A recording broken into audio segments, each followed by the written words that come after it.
Hello everybody, we are the Communication and Conflict Group. My name is Connor. My name is Jeff. My name is Despina. So we chose to focus and do more research into how communication plays a central role in shaping how conflict develops and is managed in close relationships, mainly in romantic relationships. Our project focused specifically on technology and how that has changed the way that people communicate and deal with conflicts. With the increasing reliance on texting and digital communication, many disagreements now happen online, which is a lot different, and it changes the way conflict is managed with tone and facial expressions or other nonverbal cues, which can make it messier and make it easier to misinterpret what others are saying. Because of this shift, even small misunderstandings can escalate more quickly and have a greater impact on relationships quality over time. This leads to our central question that we came up with, which is we want to solve in this podcast, how does technology influence conflict management communication in romantic relationships, especially when comparing texting to face-to-face interaction. To explore this, we drew our communication theories and existing research. We did a lot of research through articles and scholarly sources, and we want to better understand communication styles. So our first theory we wanted to get into is the media richness theory. So basically, there's this idea from Daft and Langle called media richness, and it's basically just saying that some ways of communicating give you more than others. So like in person, you're getting everything. Tone, facial expressions, body language, how fast someone responds. You could just feel what they mean. So I don't know if you guys want to kind of chime in on this, but like when you're in person with like anyone, with your friends, or just like a romantic partner or anything, like don't you feel like kind of more confident speaking to them? Yeah, for sure. And we're talking specifically about like close relationships, so it's always different when it's someone you don't know. So I think specifically with like romantic relationships, it's like right, because I feel like close friendships and then like relationships is kind of like under the same category because you both know each other really well. Exactly. So in relationships, like that's huge because most of the time you're not just talking about random things. Like it's emotional, it's personal. Most of the times it's conflict. That's what we're going over.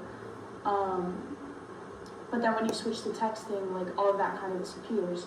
Because it's just like words on a screen, so you kind of have to guess the tone. And you might read something as rude or off when the other person didn't even mean it like that at all. So it's not even always the problem itself, it's the way you're communicating it. It's just like, there's just always a disconnect if you're texting someone.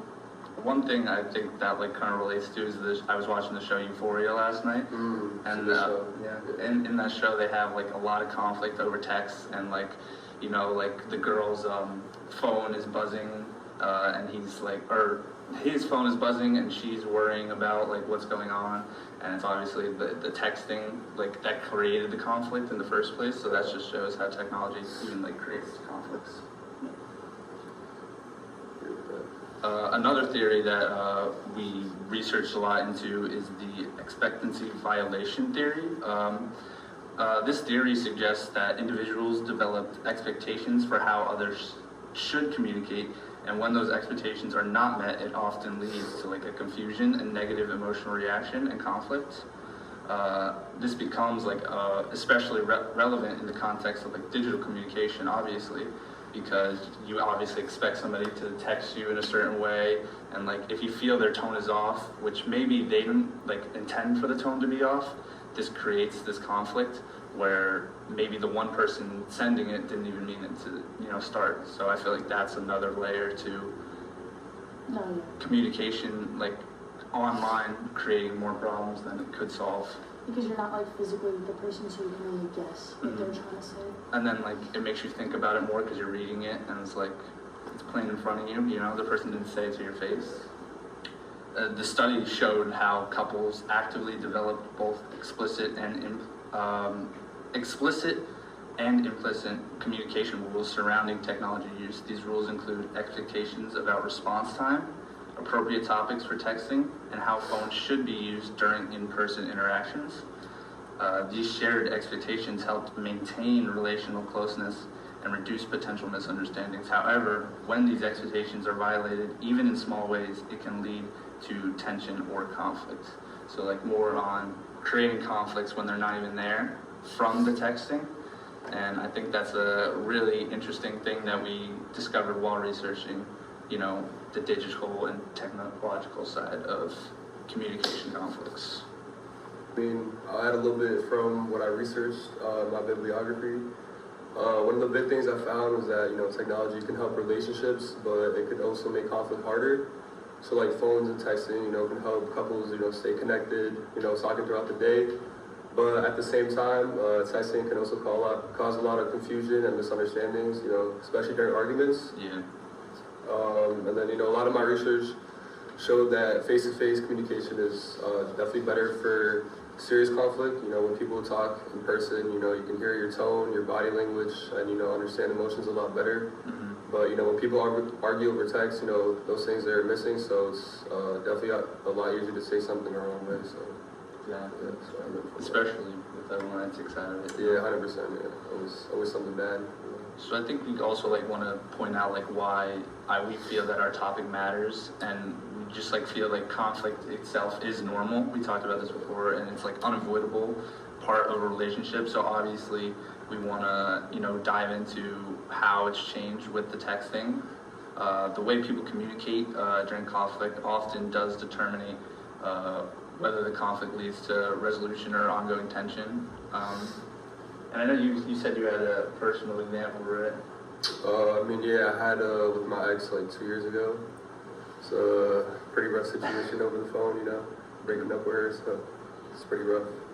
I mean, I feel like texting just feels like the easier way to, end relationships, Yeah, for sure. specifically romantic, Yeah. but it definitely isn't, because Not ideal, you want to be to, on the phone. you want to, because you're not there with the person, so it's I'll Exactly. just break up with them Yeah. on the text, but nah. It's kind of messed up, but It's what was that time you spent together for if you're just gonna just end it over the phone. end it over the phone and not even address it to their face, I think kind of adding on to that, there's 3 ways, and this is from research when it comes to conflict. Doubting, which is a researcher, explains that people usually respond in 3 ways. So they can exit, which is break up, so they avoid it. They avoid the issue, they don't really want to talk about the issue, they kind of just take the easy way out. They could talk it out, or they could stay. You could stay, be loyal, but say nothing about the issue, so then the issue just snowballs. Yeah.